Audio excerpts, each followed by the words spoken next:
바늘 도둑이 소도둑된다. 그런 말이 있습니다. 이 말은 어려서 형성된 습관이 그 한 사람의 평생을 좌우할 수 있다는 그 습관의 중요성을 이야기해 주고 있습니다. 그래서 우리 자녀들에게 또 손자녀들에게 바른 습관을, 평생 갈 수 있는 습관을 길러주기 위해서 많이 노력을 경주합니다. 아침에 일어나서 세수하기, 양치하기, 또 밥 먹기 전에 손 닦기, 일찍 자고 일찍 일어나기, 똑바로 앉아서 식사하기, 이런 습관들. 왜냐하면 그것이 습관이 되어서 일평생 육체적인 건강을 좌우할 수 있기 때문에 그런 습관을 길러주기 위해서 부모들이 노력을 합니다. 그런가 하면 책 읽는 습관, 공부하는 습관, 일기를 쓰는 습관, 또 책을 읽고 나서 독후감을 쓰는 습관, 이런 습관들을 아이들한테 많이 종용을 합니다. 이것은 그들에게 습관이 되어서 평생 가는 정신적 건강을 지켜줄 지킴이가 될 수 있기 때문이라고 하는 것입니다. 성공하는 사람들의 7가지 습관, The Seven Habits of Highly Effective People이라고 하는 책을 스티븐 코비라고 하는 사람이 딱 10년 전에 2003년도 9월 달에 출간을 해서 무려 1,500만 부를 돌파하는 판매 실적을 올리는 정말 센세이션을 일으켰습니다. 습관의 중요성에 대해서 우리 다시 한번 생각해 볼 수 있는 일화가 될 수가 있겠죠. 오늘 말씀 속에서 우리는 크리스천들이 올바른 신앙생활을 위해서 필요한 필수 요소 3가지를 가르쳐주고 있습니다. 이것은 성숙한 신앙으로 가는 지름길일 뿐만 아니라 성도가 일평생을 살면서 건강하게, 소위 말해서 웰빙의 삶, 전인적인 건강한 삶을 살기 위한 습관으로서 굳어져야 된다, 만들어져야 된다고 하는 것을 강력하게 시사하고 있습니다. 우리가 지금까지 사용해온 개역성경에는 항상 기뻐하라, 쉬지 말고 기도하라, 범사에 감사하라, 이는 그리스도 예수 안에서 너희를 향하신 하나님의 뜻이니라, 이렇게 말씀하고 있습니다. 어떻게 보면 기뻐하는 것과 기도하는 것과 감사하는 것이 따로 있는 것 같습니다. 그리고 너희를 향하는 하나님의 뜻이다 하는 것은 범사에 감사하면 되는구나, 여기에 해당하는 것으로만 생각할 수가 있습니다. 그러나 다른 성경에는 이렇게 번역이 되어 있습니다. 항상 기뻐하고 쉬지 말고 기도하며 범사에 감사하여라, 이는 그리스도 예수님 안에서 너희를 향하신 하나님의 뜻이다. 기뻐하고 기도하며 감사하여라, 이 3가지가 묶여서 너희를 향하신 하나님의 뜻이다. 클리어컷 오해의 소지가 없이 분명하게 이 3가지 모두가 하나님의 뜻이라는 것을 바른 성경이 우리들에게 밝혀주고 있습니다. 주님께서 우리들에게 지목하신 3가지 강령으로 주신 이 아름다운 습관들이 여러분의 삶의 몸에 배어서 한평생 웰빙의 은혜를 경험하는 그 혜택을 누리는 여러분 되시기를 주의 이름으로 축복합니다. 우리의 몸에 배어야 될, 우리의 삶의 습관이 되어야 될 첫째 강령이 무엇이냐? 기뻐하는 습관이 있어야 된다는 것이죠. 옆에 분에게 상기시켜 드립시다. 기뻐하시기 바랍니다. 여기서 기뻐하라고 하는 단어는 기뻐하다, 카이로라고 하는 헬라어로 되어 있습니다. 같이 해보자고요. 카이로. 어느 나라의 수도가 카이로가 있죠. 이집트의 수도 카이로가 있습니다. 거기는 그 나라 말이 좀 다르니까 그는 승리자라는 뜻을 가지고 있는 어떻든 일맥상통하는 단어이기도 하는데, 이 카이로라고 하는 단어는 웰빙이라고 하는 뜻에 가깝습니다. 안녕이라고 하는 뜻에 가깝습니다. 이 카이로 혹은 기뻐하다라고 하는 단어와 비슷한 단어가 있어요. 즐거워하다. 이 즐거움 혹은 즐거워하다고 하는 것은 기쁨이라는 단어와 유사 단어지만 뜻이 사뭇 다릅니다. 즐거움은 환경 속에서 만들어지고, 감정에서 만들어지고, 삶의 여건 속에서 만들어지고, 잠정적이고 일시적입니다. 그러나 기쁨이라고 하는 단어는 환경에 상관없이 내재적인 단어입니다. 내면적인 요소를 품고 있는 웰빙, 마음의 평강과 연결되어 있는 반가움, cheerful, 기운찬, 차분하게 행복, 차분하게 느끼는 행복, 이런 것들을 카이로라고 하는 단어에서 우리가 엿볼 수가 있습니다. 항상 즐거우려면 항상 즐거울 수밖에 없는, 즐거워할 수 있는 조건이 만들어져야 돼. 그런 환경이 만들어져야 돼. 그런 여건이 만들어져야 돼. 그런 차원에서 항상 즐거운 것은 가능하다요? 불가능하다요? 갑자기 방언을 하는 것으로 생각. 제가 보람이 흉내를 내다 보니까 이게 몸에 뱄습니다. 항상 즐거워하는 것은 불가능합니다. 왜냐하면 항상 즐거운 환경이 만들어지지 않기 때문입니다. 그러나 항상 기뻐할 수 있는 것은 가능합니다. 아멘. 왜? 기쁨은 내면의 세계에서 오는 거고 인격에서 오는 거고 환경과 상관없이 올 수 있는 것이기 때문이죠. 그래서 예수님이 요한복음 15장 11절에 보면 내가 이것들을 너희에게 말하는 것은 나의 기쁨이 너희 안에 있어 너희의 기쁨이 충만하게 하기 위해서다 말씀하셨습니다. 이 말씀을 언제 하셨냐면 예수님께서 십자가에 못 박혀 돌아가시기 전날 제자들과 마지막 만찬 죽음을 눈앞에 두고 십자가의 고난의 쓴 잔을 앞에 두고 하신 말씀이 내 기쁨이 너희 안에 있어 너희 기쁨이 충만하게 하기를 내가 원한다. 무슨 말씀입니까? 주님은 십자가를 눈앞에 두고 죽음을 눈앞에 두고 고난을 눈앞에 두고 그 마음에 기쁨이 충만했고 그 기쁨을 제자들에게 나눠주기를 원하셨던 것입니다. 예수님은 하나님의 아들이니까, 예수님은 하나님이시니까, 온전한 인간으로서 하나님의 뜻에 순종하는 삶의 자세를 보여주셨고요. 사도 바울의 경우를 들어볼까요? 사도 바울이 빌립보서를 썼습니다. 빌립보서는 우리가 아는 대로 기쁨의 서신입니다. 어떤 성경책에도 66권 가운데 빌립보서와 같이 기뻐하라고 하는 단어가 많이 있는 곳이 없어요. 그 빌립보서를 어디에서 썼냐면 로마 감옥에서 썼습니다. 여러분, 사도 바울은 감옥 속에서 기쁨에 넘치는 그 기운찬 취어풀한 기뻐하십시오, 기뻐하십시오, 내가 다시 부탁합니다, 기뻐하십시오. 그 감격 속에서, 그 감동 속에서 솟구치는 기쁨을 성도들에게 나눠주기를 원했습니다. 우리가 잘 아는 대로 빌립보 감옥에 있을 때도 그랬잖아요. 사도행전에 보면 나오지 않습니까? 빌립보 감옥에서 밤중쯤 되어 하나님을 바울과 실라가 찬양했던 바울과 실라가 빌립보 감옥의 문을 찬송으로 열었다오. 찬송은 무엇입니까? 기쁨이라는 말이죠. 감옥 속에서도 환경과 상관없이 여건과 상관없이 내재하는 속에서 우러나오는 샘솟는 나오는 내면 세계의 열매. 갈라디아서 5장 22절에 보면 그것은 성령의 열매라고 말씀하셨습니다. 성령의 열매는 사랑과 희락과 화평과 오래 참음, 자부, 양선, 충성, 온유와 절제다. 바른 성경, 성령의 열매는 사랑과 기쁨과 화평과 기쁨이라고 그랬어요. 하나님의 성령의 내주하심을 경험하고 하나님의 성령의 충만함을 입을 때 우리는 여건과 상관없이 환경과 상관없이 조건과 상관없이 언제나 기뻐할 수 있는 줄 믿으시기를 주의 이름으로 부탁을 드립니다. 느헤미야 8장 10절에 말씀하기를 여호와를 기뻐하는 것이 너희의 힘이 될 것이다. The joy of the Lord is your strength. The joy of the Lord is my strength. The joy of the Lord is my strength. 어린이들이 부르는 노래예요. 주님을 기뻐함이 나의 힘이다 이거죠. 여러분, 주님을 기뻐하는 이 능력과 이 힘으로 무장할 수 있기를 축복을 드립니다.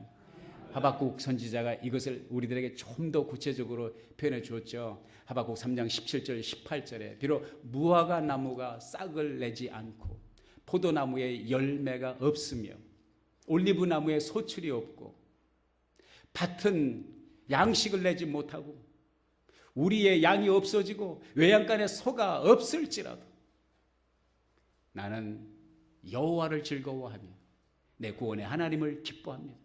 내 구원의 하나님을 기뻐합니다. 제가 좋아하는 찬양 가운데 찬송 82장이 있어요. 나의 기쁨 나의 소망 되시며 나의 생명이 되신 주 밤낮 불러서 찬송을 드려도 늘 아신 마음뿐일세. 나의 기쁨 나의 소망 나의 생명 되신 그 주님을 모시고 일평생 기쁨으로 살아가는 여러분 되시길 주의 이름으로 축복합니다. 두 번째, 주님께서 우리들에게 주시는 도전은 기도하는 습관을 가지라는 것입니다. 쉬지 말고 기도하며. 누가 항상 기뻐할 수 있어요? 끊임없이. 아멘. 끊임없이 우리 김미란 집사님처럼 기도하는 사람은 기쁨을 습관적으로 누릴 수가 있습니다. 이 세상에는 여러분, 우리가 살고 있는 이 세상은 세상에서 가장 살기 좋은 미국 땅이라 할지라도 우리의 기쁨을 빼앗아가는 일들이 세상에는 천지에 가득합니다.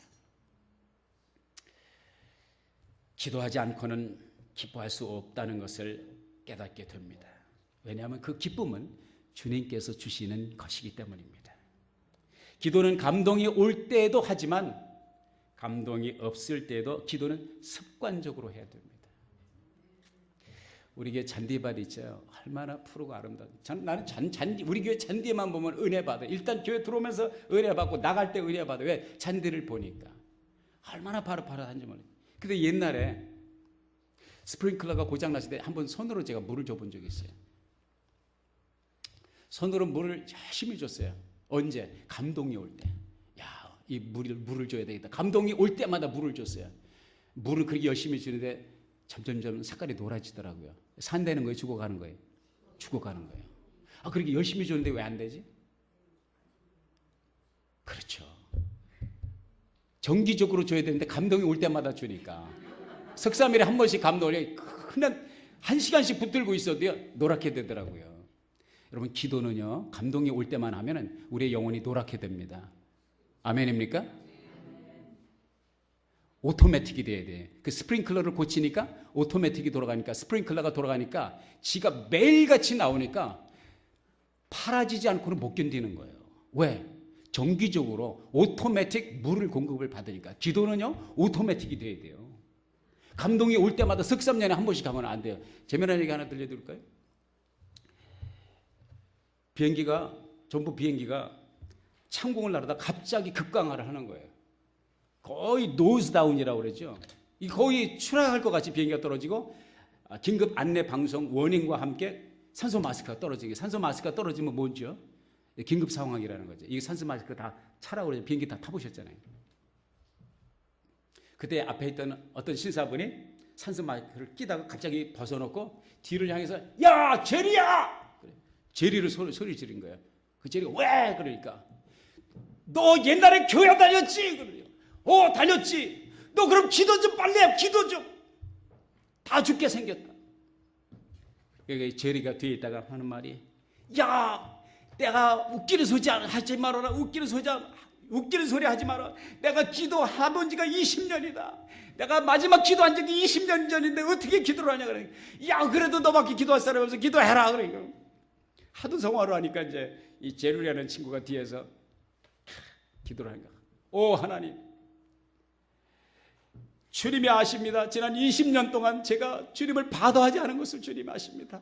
우리 모두 죽게 생겼습니다. 하나님, 이 시간 우리를 살려주시고 우리의 내 기도에 응답하신다면 내가 딴 거는 몰라도 한 가지 약속을 합니다. 그 약속은 무엇입니까? 앞으로 향후 20년 동안 절대로 받아하지 않겠습니다. 무슨 뜻인지 잘 이해가 안 가시나 보네. 20년 전에 기도하고 앞으로 20년 동안 기도하지 않겠다는 그런 말이죠. 여러분, 기도는 이런 식으로 기도해서 하나님의 역사를 체험할 수가 없습니다. 기도는 습관적으로 해야 됩니다. 습관적으로 하나님을 받아하시기를 주의 이름으로 축복합니다. 예수님이 하신 예화 가운데 불의한 재판장에 비유해서 그런 말씀 하셨잖아요.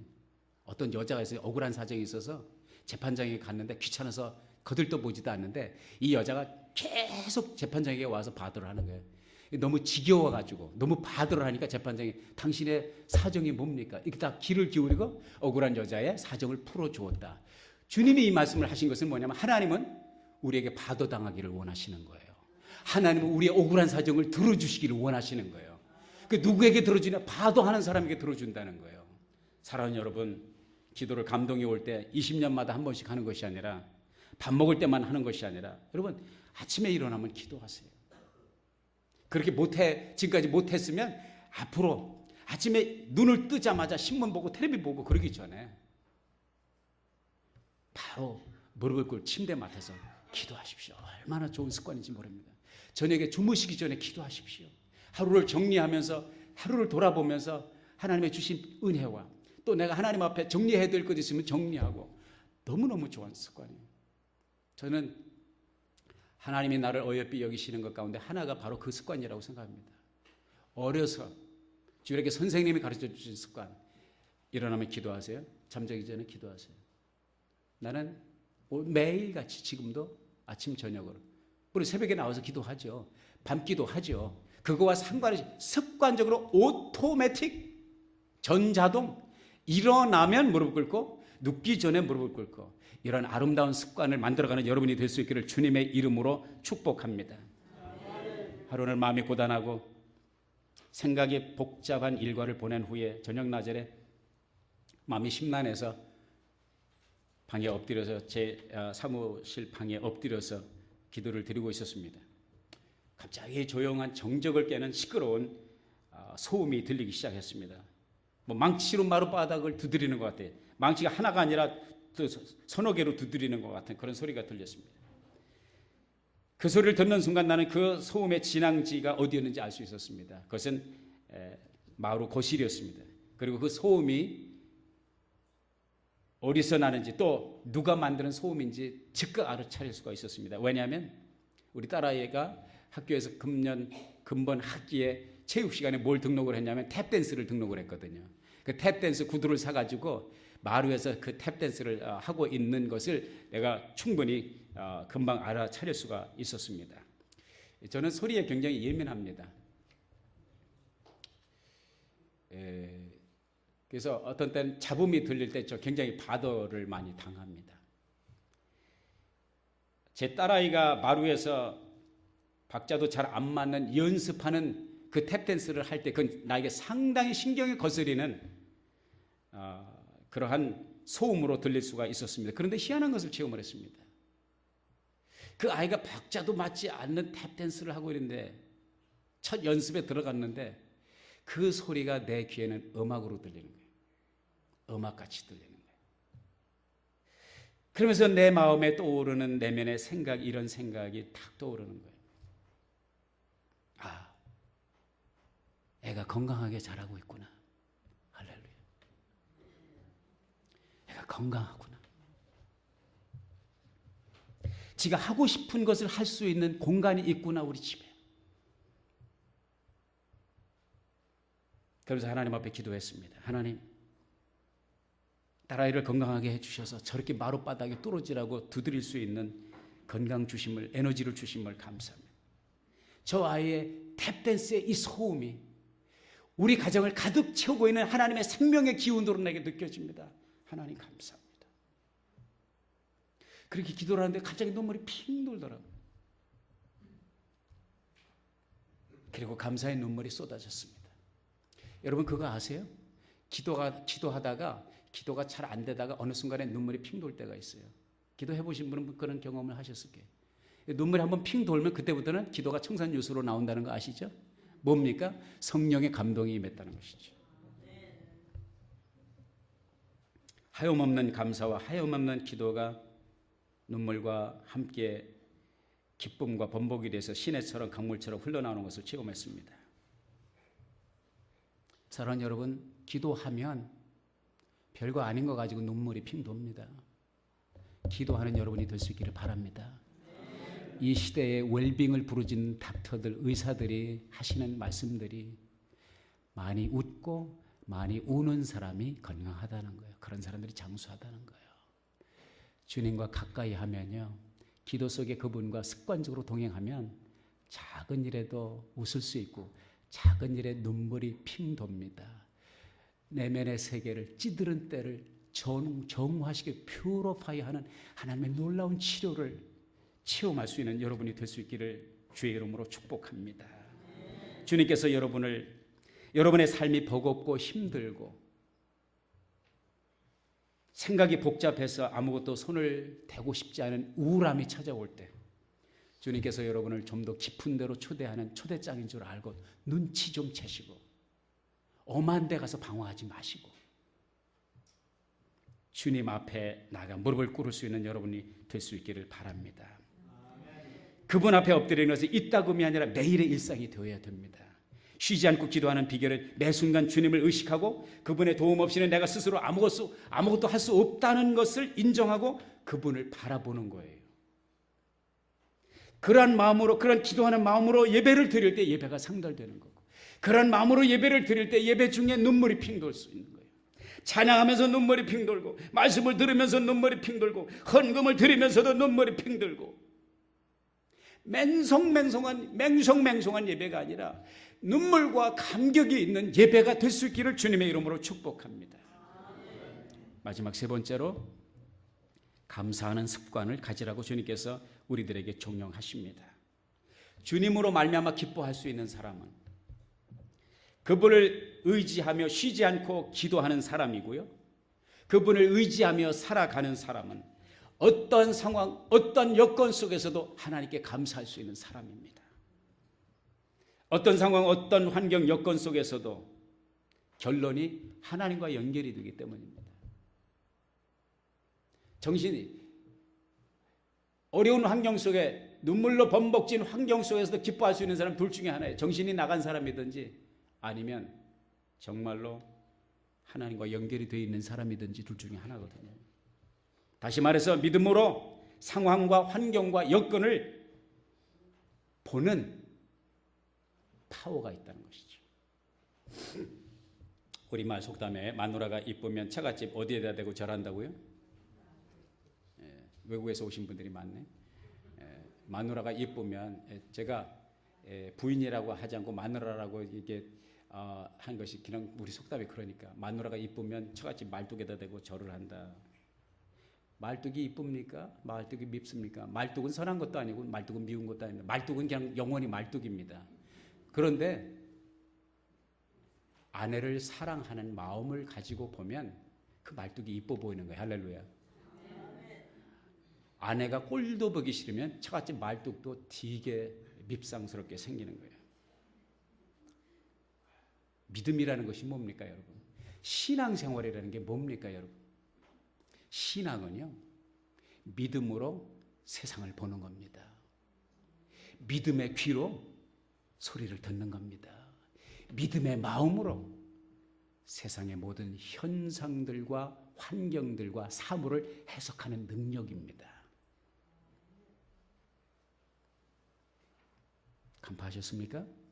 믿음은 믿음의 눈으로 세상을 보고 믿음의 귀로 세상을 듣고 믿음의 마음으로 되어지는 모든 일상들을 해석할 수 있는 능력, 그것이 신앙생활이고 그것이 참 믿음입니다.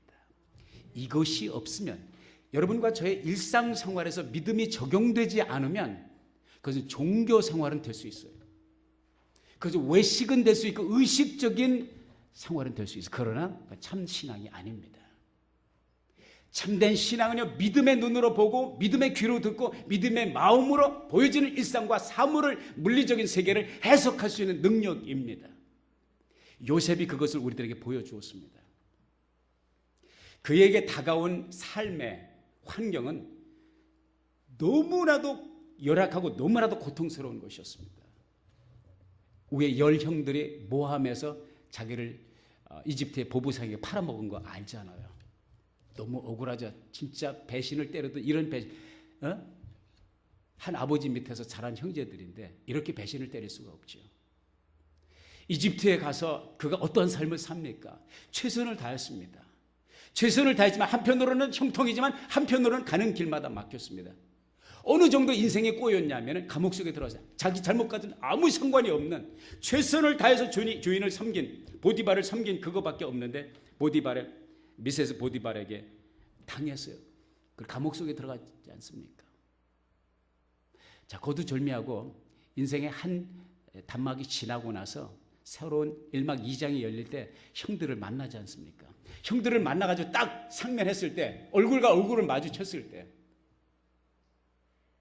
보통 사람 같으면 인지상정의 심정으로 형들을 만났으면 그 형들을 단칼에 다 단두대에 올려서 처형을 시켰을 것입니다. 왜? 그럴 파워가 그에게 있어요. 이집트 제국의 제2인자였기 때문에 날아가는 새도 그냥 떨어뜨릴 수 있는 파워를 가지고 있는 사람이었어요. 그런데 요셉이 그 형들에게 뭐라고 그랬습니까? 형들이 나를 그렇게 한 것이야. 하나님께서 하나님의 뜻을 이루기 위하여 형들도 살리고 아버지도 살리고 나도 살리고 이 나라를 제국을 살리기 위해서 하나님이 섭리하신 것입니다. 할렐루야. 요셉이 믿음의 눈으로 보고 믿음의 귀로 듣고 믿음의 마음으로 자기가 처해 있는 환경과 상황과 지나온 세월을 해석할 수 있는 능력은 감춰진 하나님의 섭리와 역사를 볼 수 있는 눈이었고 귀였고 마음이었다는 거죠. 그리고 그렇게 해석했고 형들에게 두려워하지 마세요. 걱정하지 마세요. 형님들이 그렇게 한 것이 아니라 하나님이 섭리하신 것입니다. 이 믿음, 이 신앙의 능력을 가지지 않고는 항상 기뻐할 수 없고요. 항상 쉬지 않고 기도할 수 없다는 사실을 아시기를 바랍니다. 여러분의 세상을 보는 눈과 귀와 마음이 세상 사람들하고 똑같다면 예수를 믿는 모습은 어디 있는 겁니까? 여러분의 가치관이 예수 안 믿는 사람의 가치관과 똑같다면 예수를 믿는 표시가 무엇입니까? 성경책을 옆구리에 끼고 다니는 거 외에 다른 표시가 무엇입니까? 사랑하는 여러분, 주의 이름으로 도전합니다. 신앙은요, 교회에 1시간 반 주일날 나와서 드리는 파타임이 아닙니다. 여기는 충전시키는 데고 진짜 신앙생활은 성전 문 밖에 나가서 진짜 신앙생활입니다. 아멘입니까?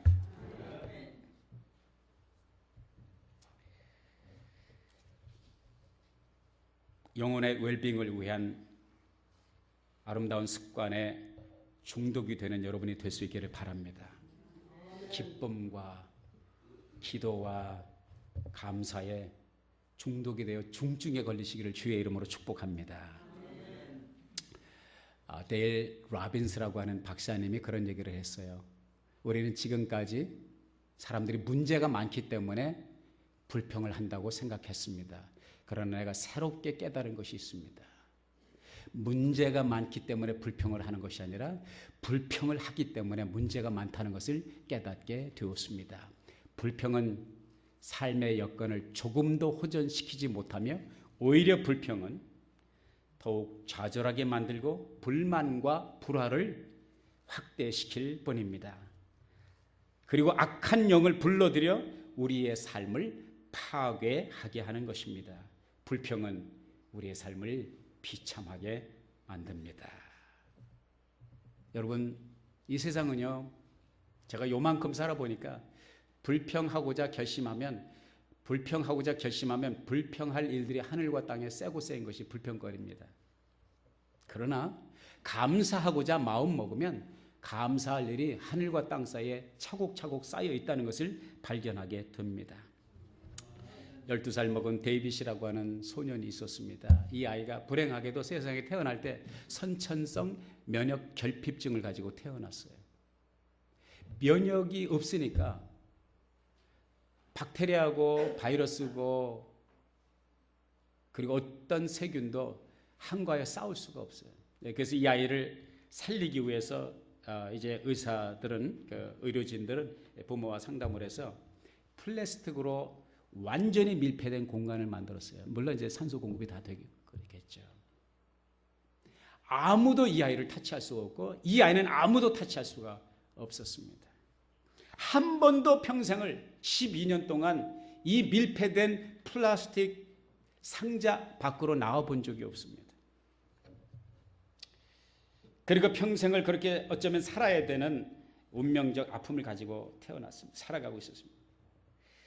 한 번은 누군가 그 아이에게 물어봤습니다. 내가 만약에 이 공간에서 병이 고침을 받아서 바깥 세상으로 나오면 내가 제일 하고 싶은 것이 무엇이냐? 이 데이빗이 하는 말이 맨발로 잔디를 밟고 싶어요. 그리고 우리 엄마 손 좀 잡아보고 싶어요. 여러분, 이제 이 실화거든요. 이 스토리가 영화가 되어서 만들어졌어요. 잔 트라볼타가 주연을 했던 The Boy in the Plastic Bubble이라고 하는 영화로 만들어졌습니다. 플라스틱 상자 속 혹은 플라스틱 그 방울 속에 거품 속에 있는 소년이라고 하는 그렇게 번역이 들렸는지 모르겠습니다만 맨발로 잔디를 밟는다는 것이 무슨 횡재입니까? 어머니의 손을 한번 잡아보는 것이 무슨 대수입니까? 저와 여러분이 당연하다고 생각하는 것, 우리가 매일 아무렇지도 않게 누리면서 사는 것들이 어떤 사람들에게 있어서는 일생에 한번 해보고 싶은 혜택이요, 은혜요, 축복이라는 것을 생각한다면 우리가 얼마나 많은 것을 소유했고 얼마나 많은 것을 누리고 사는가를 발견하게 되는 것입니다. 이번 목요일은 미국 정부가 제정한 공휴일, 국교일, 땡스기빙 데이입니다. 영국을 떠나서 미지의 세계 미국 땅을 밟은 사람들 102명이 영국을 출발했지만 사실은 살아남은 사람은 죽은 사람이 추위와 질병과 굶주림으로 인해서 44명이 죽었습니다. 수십 명이 이제 살아났는데 첫해 농사를 졌는데 토양을 이 기후도 잘 모르고 토양을 몰라서 농사가 엉망이었죠. 인디안들의 도움을 받아서 가까스로 얼마간의 소출을 거둘 수가 있어요. 옥수수와 호박 또 감자 몇 덩이 이렇게 건질 수가 있었어요. 그걸 가지고 연명을 하면서 그들이 하나님 앞에 추수감사 예배를 드린 것입니다. 그것이 첫 번 First Thanksgiving Day입니다. 적어도 우리가 알고 있는 현대사에 있어서 근대사에 있어서